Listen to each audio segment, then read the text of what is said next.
ছাদের উপর আমার স্ত্রী পরপুরুষকে জড়িয়ে ধরে দাঁড়িয়ে আছেন। আমার মা স্ত্রীকে খুঁজতে ছাদে এসে এই অবস্থায় দেখে চমকে উঠলেন। মা নিজেকে বিশ্বাস করতে পারছিলেন না, এটা কিভাবে সম্ভব? ঘরে স্বামী রেখে স্ত্রী ছাদে এসে পরপুরুষকে কিভাবে জড়িয়ে ধরতে পারে? আমার মায়ের মাথা যেন আকাশ ভেঙে পড়ল। এই মুহূর্তে মায়ের কি করা উচিত কিছুই বুঝে উঠতে পারছে না। নিজেকে আর ধরে রাখতে না পেরে মা বলে উঠল, বৌমা এসব কি?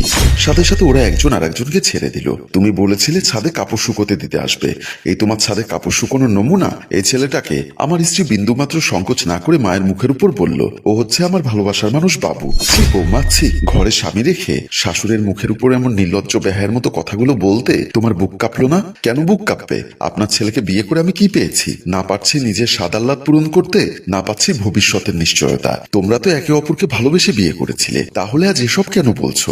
আপনার ছেলের কারণে আমি বলতে বাধ্য হচ্ছি। আপনার ছেলের যে ইনকাম, ওই ইনকামে তেল আনতে পান্তা ফুরোয়, তাই ওর সাথে সংসার করা আমার পক্ষে সম্ভব না। যদি আমার ছেলের সাথে সংসার করতে না চাও তাহলে ওকে ডিভোর্স দিয়ে চলে যাও। তবু আমার ছেলের সংসারে থেকে পরপুরুষের সাথে মাখামাখি আমি বরদাস্ত করব না। ঠিক আছে, বলুন আপনার ছেলেকে আমাকে ডিভোর্স দিতে, তারপর আমি এই বাবুর হাত ধরে চলে যাব। কি বাবু, তুমি আমাকে বিয়ে করবে না? 100% করব।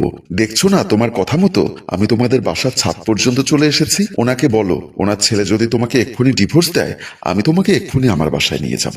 বলেই ছেলেটি আমার স্ত্রীকে আবারও জড়িয়ে ধরল। এই দৃশ্য দেখে আমার মা ওখানে আর এক মুহূর্ত দাঁড়াতে পারলো না, চলে আসলো আমার কাছে। আমি তখন দুপুরের খাওয়া দাওয়া করে একটু শুয়েছিলাম। চাকরি চলে গেছে 2 মাস আগে। বেকার মানুষ, কি করব, তাই শুয়ে বসে টাইম পাস করছি।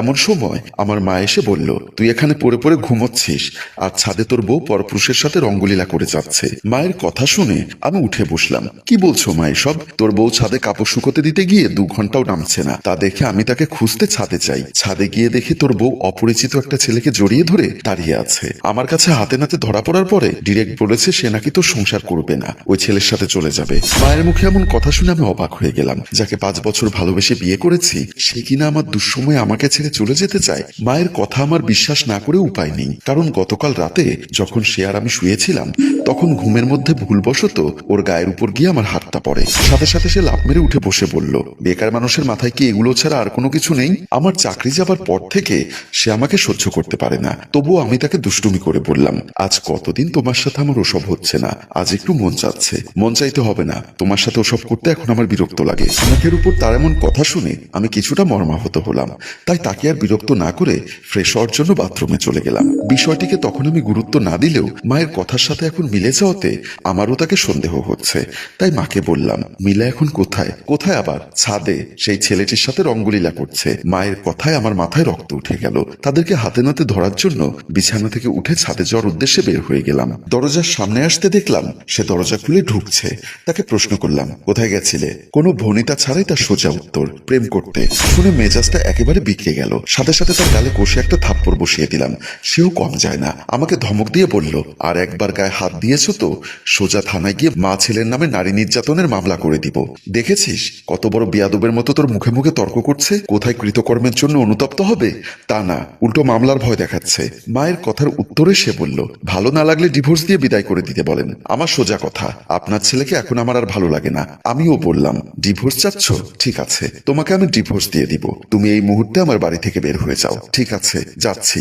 তবে যাবার আগে একটা কথা বলে রাখি, তোদের মা ছেলের জীবনকে আমি জাহান্নাম বানিয়ে দিব। বলে এই মিলা চলে গেল। মিলার সাথে আমার ডিভোর্স হয়েছে আজ 7 দিন। এই 7 দিন পর্যন্ত মিলা তার বয়ফ্রেন্ডের বাসায় ছিল।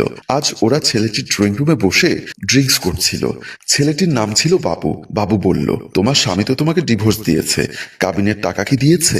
মিলা ড্রিঙ্কস করতে করতে বলল, না এখনো দেয়নি। হোয়াট?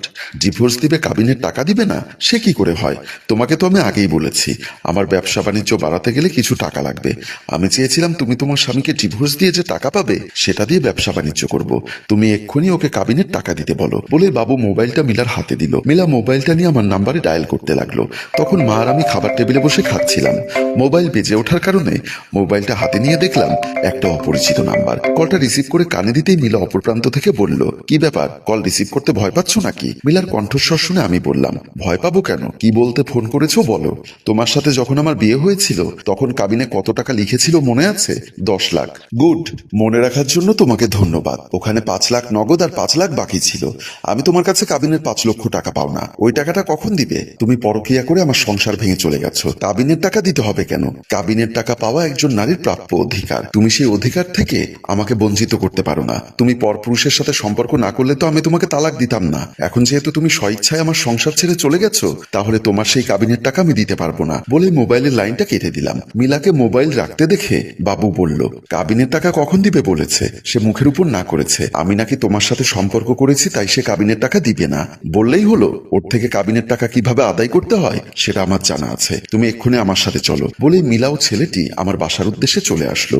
আমি আর মা তখন আমাদের ড্রয়িং রুমে বসে ভবিষ্যতে কি করব এটা নিয়ে আলোচনা করছিলাম। এমন সময় কলিং বেলের শব্দ হওয়াতে মা গিয়ে দরজা খুললো। সাথে সাথে দেখলাম মিলা আর ছেলেটি আমাদের রুমে আসলো। ছেলেটি সোজা আমার কাছে এসে আমার সামনে সোফার উপর পা তুলে দিয়ে পকেট থেকে একটা পিস্তল বের করে আমাকে দেখিয়ে বলল, সোজা কথায় যদি মিলার কাবিনের টাকা না দিস তাহলে এই পিস্তলের থেকে 2টো গুলি খরচ করে তোরা মা ছেলেকে পরপারে পাঠিয়ে দিব। সত্যি কথা বলতে ছেলেটির হাতে পিস্তল দেখে আমি এবং মা দুজনেই ভয় পেয়ে গেলাম। মিলা বলল, আমি বলেছিলাম না আমি চলে যাবার পর তোদের মা ছেলের জীবন জাহান্নাম করে দিব? সবে তো মাত্র শুরু। কাবিনের টাকা দেওয়ার পরেও তোরা নিস্তার পাবি না। যতদিন বেঁচে আছিস ততদিন মিলা নামের মূর্তিমান আতঙ্ক তোদেরকে তাড়া করে বেড়াবে। এখন কাবিনের টাকা কখন দিবি বল? আমার মা ছেলেটির পায়ে ধরে বলল, বাবা তুমি আমার ছেলেকে মাফ করে দাও। বিশ্বাস করো আমার ছেলের চাকরি যাওয়ার পর থেকে আমরা অনেক কষ্টে আছি। ছেলেটি আমার মাকে পায়ে লাথি মেরে ফেলে দিয়ে বলল, শোন বুড়ি, যদি মা ছেলে বাঁচতে চাস তবে ভালোই ভালোই কাবিনের 5 লক্ষ টাকা দিয়ে দে, না হয় আমার পিস্তলের বুলেট থেকে তোরা মা ছেলে কেউ বাঁচবি না। আমার মা তখন আমার সাবেক স্ত্রীর কাছে গিয়ে বলল, মা গো তুমি তো জানো আমাদের কাছে সহায় সম্বল কিছুই নেই, তবু আমি যেভাবে পারি তোমাকে লাখখানেক টাকা জোগাড় করে দিব। তুমি আমার ছেলেটাকে মাফ করে দাও। মায়ের কথা শুনে মিলা হাসতে হাসতে বলল, লাখখানেক টাকা দিয়ে আমাকে ক্ষান্ত করা যাবে না। আমার চাই পুরো 5 লাখ। এখন তো মাত্র মাস্তান লাগিয়ে দিয়েছি, কাল পুলিশও লাগিয়ে দিব।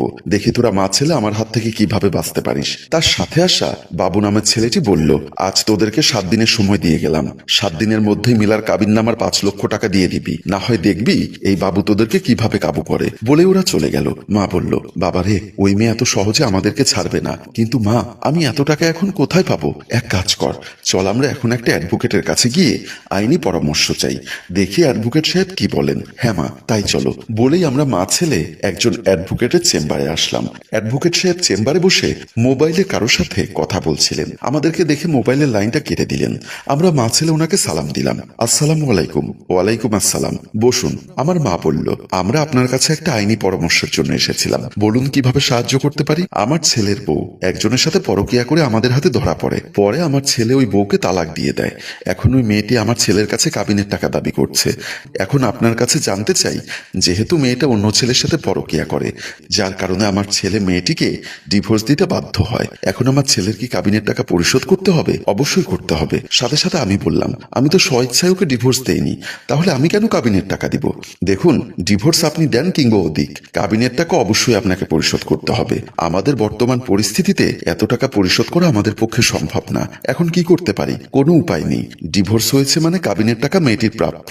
আপনারা যদি কাবিনের টাকা পরিশোধ না করেন তাহলে মেয়েটি আপনাদেরকে জেল খাটাতে পারে। জেলের কথা শুনে আমি এবং মা দুজনেই ভয় পেয়ে গেলাম। মা কাঁপা কাঁপা গলায় বলল, এখন কি কোনো উপায় নেই? মামলা হলে কোর্ট সারেন্ডার করে কিছুদিন সময় নিতে পারবেন, তবু কাবিনের টাকা পরিশোধ করতে হবে। শেষ পর্যন্ত অ্যাডভোকেট সাহেবের সাথে আমরা আরো নানা বিষয়ে পরামর্শ করে ওনার চেম্বার থেকে বিদায় নিলাম। এর কিছুদিন পর একদিন আমি আর মা ড্রয়িং রুমে বসে মিলার কাবিনের টাকার বিষয় নিয়ে আলোচনা করছিলাম। এমন সময় আমাদের কলিং বেল বেজে উঠল। আমি দরজার সামনে এসে আইহোল দিয়ে দেখলাম দরজার সামনে 2 জন পুলিশ দাঁড়িয়ে আছে। দেখে ভয়ে আমি চমকে উঠলাম। দৌড়ে মাকে এসে বললাম, মা আমাদের ঘরে পুলিশ এসেছে, নিশ্চয়ই মিলা আমার নামে মামলা করেছে, এখন তো পুলিশ আমাকে ধরে নিয়ে যাবে। কথাটা শুনে মাও ভয় পেয়ে গেল। মা কাঁপা কাঁপা গলায় বলল, তো তুই তাড়াতাড়ি কোথাও গিয়ে লুকো, আমি দেখছি। মায়ের কথা মতো আমি লুকোনোর জন্য চলে গেলাম। মা গিয়ে দরজা খুলতেই 2 জন পুলিশ আমাদের ঘরে প্রবেশ করলো। পুলিশ অফিসার সাইফুল বলল, এটা কি মুন্নার বাসা? মা ভয়ে ভয়ে বলল, হ্যাঁ, কিন্তু কেন? ওর প্রাক্তন স্ত্রী ওর নামে মামলা করেছে, আমরা ওকে অ্যারেস্ট করতে এসেছি। ও কি বাসায় আছে?